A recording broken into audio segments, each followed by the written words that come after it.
to The Catholic Perspective, a podcast brought to you by rcspirituality.org. Enjoy the episode.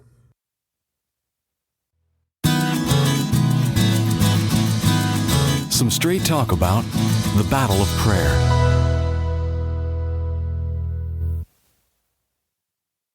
The devil's a fairly smart cookie. He knows what's important, namely your soul, and he knows how to go after it. Keep it as far away from God as possible, away from the shepherd, so that it's vulnerable to his attacks. This is one of the reasons why developing a truly robust prayer life is so difficult. The devil does all he can to keep your prayer life mediocre, at best, and non-existent at worst, because he knows that prayer is direct contact with God, and the soul that truly prays will never stray from God, and will become holy and happy and fulfilled, exactly what the devil hates. So that's why he makes prayer so hard. The first thing you have to do to beat the devil is cut through his lies. He always works through lies. He's the enemy of the truth, the father of darkness. He lied to Adam and Eve. He lied to Jesus. He lies to you. If he can give us a misunderstanding of what prayer really is, and of the fundamental precondition for effective prayer, and if he can disguise the real obstacles to prayer, we will be sure to keep spinning our prayer wheels and getting nowhere, exactly what the devil loves. It's not easy to untangle the devil's lies, but it's possible. We can start by going to the Bible. St. Paul tells us to pray at all times and pray without ceasing. Jesus himself taught his apostles to pray always. At first glance, these exhortations seem like impossibilities. If I pray at all times, when will I sleep? When will I fulfill my duties to family, friends, and country? It all depends on how you define prayer. If prayer is merely one activity among many, then it will be impossible to obey this command of the Lord, since other activities can't be completely avoided. But what if prayer were more than just another activity? What if prayer were, at bottom, a relationship, a state of being? In that case, I could, in fact, pray without ceasing, because I could be living that relationship constantly, regardless of what other activities I may be engaged in. Someone in love doesn't stop being in love while he's working on his physics homework or washing his car. In fact, his being in love gives him added motivation to wash the car well, because he will be taking his fiancée out for a spin, and to finish the problem set quickly so he isn't late. In this sense, the biblical command to pray without ceasing is not only realistic, but revelatory. It reveals the true nature of Christian prayer. Through the centuries, the most common definition of prayer has been the lifting of the heart and mind to God and the asking of good things from God. Many spiritual writers also like the definition of prayer as conversation with God. The Universal Catechism of the Catholic Church makes references to these common conceptions, but when it comes to actually defining prayer, it breaks the mold. Here's how the Catechism defines prayer when it explains the relationship of the fourth part of the Catechism, the part dedicated to prayer, to the other three parts, in number 2558. Great is the mystery of the faith.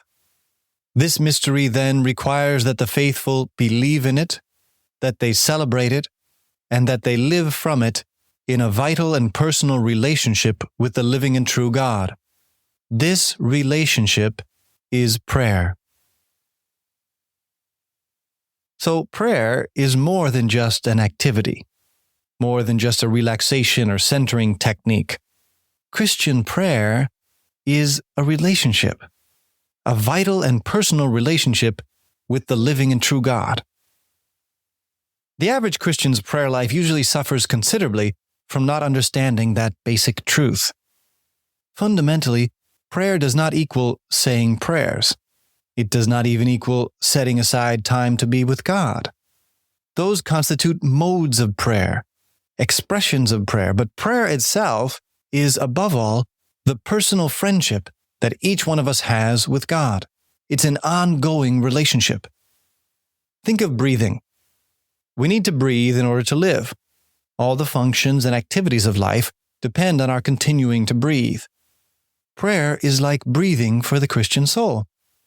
Living in a vital personal relationship with God cannot be reduced to 5 minutes at night and an hour on Sundays. A relationship involves constant exchange of thoughts, ideas, and encouragement, an ongoing heart-to-heart communication and sharing of experiences. That ongoing communication, that exchange, that's the bedrock of Christian prayer. Understanding prayer as a relationship and not just an activity or self-help technique is the first step to making real progress in the spiritual life. It exposes the devil's major lie about prayer. But this definition of prayer doesn't eliminate the need for particular times dedicated to conversing exclusively with God. There's no better way to make a friendship grow cold than by not spending quality time together just as friends. As the Catechism puts it, we cannot pray at all times if we do not pray at specific times, consciously willing it. Prayer includes both the ongoing friendship and the moments of extended, exclusive conversation. But both levels depend on the same foundation. Here's where the devil's second lie kicks in. He wants us to think that effective prayer comes about as the result of a proper technique, of doing it right, of learning the right methods and tricks, and of stimulating the right feelings. But Christian prayer goes well beyond feelings and techniques. True, methods are helpful, but they're not sufficient. Christian prayer is not magic. It's not pagan prayer. The foundation of Christian prayer isn't a technique or a feeling, but faith. Our conversations with God, our intimate, personal, ongoing exchange with Him, happen in an atmosphere of faith. This is what makes it prayer instead of normal conversation. This is what makes our friendship with God so unique. When I call up my brother and wish him happy birthday, it is part of my vital personal relationship with him, but I don't call it prayer. I cannot see the God whom I address.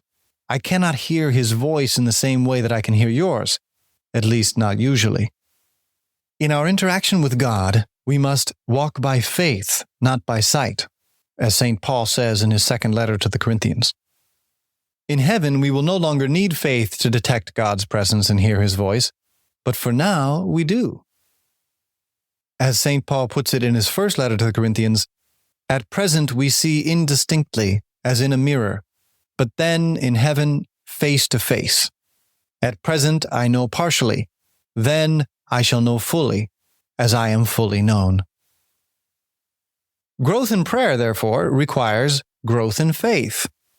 But growing in the faith that God in His goodness has poured into our minds and hearts requires exercising that faith. And exercise always takes effort. That effort gives rise to many difficulties in the spiritual life, especially the two that most plague our prayer, sloth and distraction. Fighting to overcome them is what makes for, as the Catechism puts it, the battle of prayer.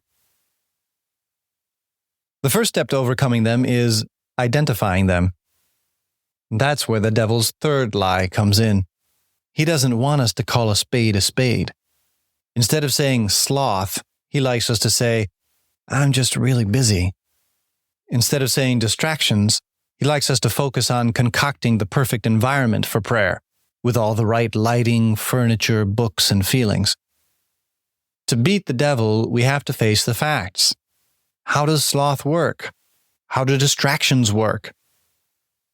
Sloth is spiritual laziness. It's distaste and sluggishness in cultivating my relationship with God. I can't go to Mass because then I'll be late for the football game. I can't pray before I go to work because I need that extra few minutes of sleep. I can't go on a retreat. I've got a thesis to finish. I can't read that spiritual book that my roommate gave me. I need to try out my new computer game. I know I made that personal commitment to start praying the rosary again, but I just don't feel like it. I have so much else to do.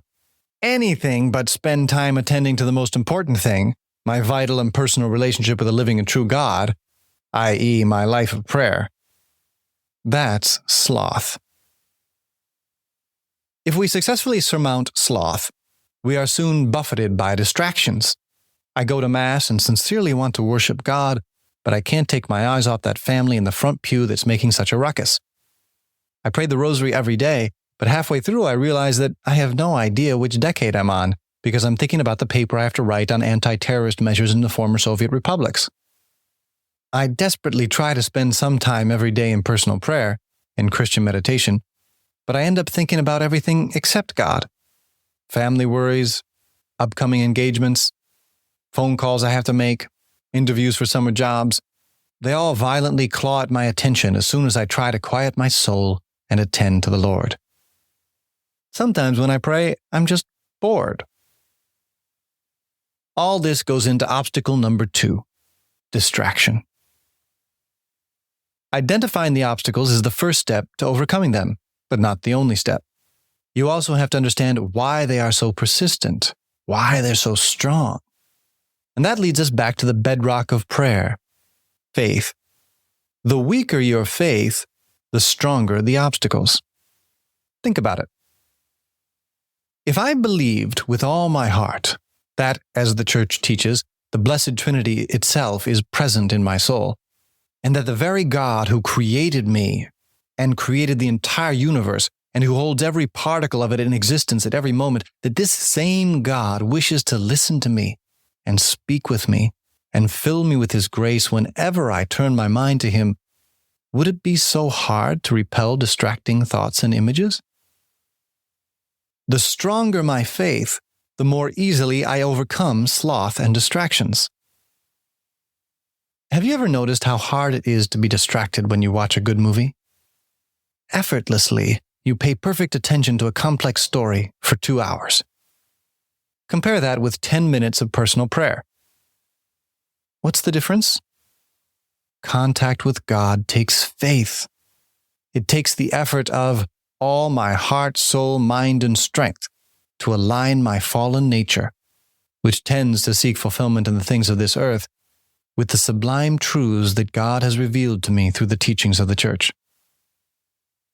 Having a robust understanding of what prayer really is, a vital and personal relationship with the living and true God, and not just another activity to squeeze into our schedule, is essential to untangling the devil's lies and beginning a truly fruitful prayer life.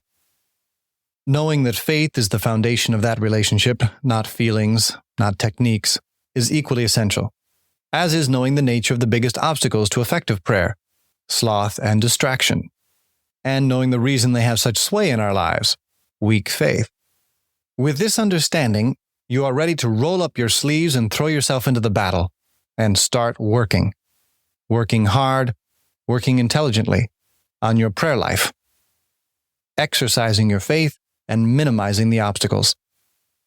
The talk on the practice of prayer will give some practical pointers on how to work both hard and intelligently.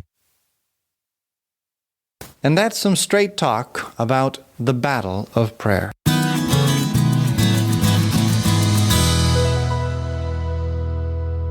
You have been listening to The Catholic Perspective, a resource from rcspirituality.org. Please visit our website and check out more great resources to help you pray, learn, grow, and go. Please join our team of digital missionaries by subscribing at rcspirituality.org.